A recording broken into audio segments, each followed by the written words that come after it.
ওই মাথার মাঝে গেন্দা ফুল দুই কানে তার সোনার ফুল গালে নিচে পাউডার মাখাইয়া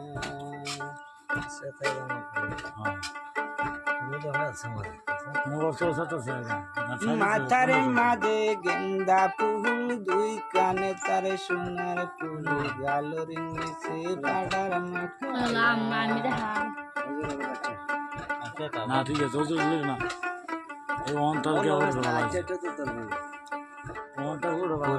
দাদারে নয়া গোটা মাথায় মারে সেপটা কাটা হাটে বেড়াই মোশন করিয়া মাথার মাঝে গেন্দা ফুল দুই কানে তার সোনার ফুল গালের নিচে পাউডার মাখাইয়া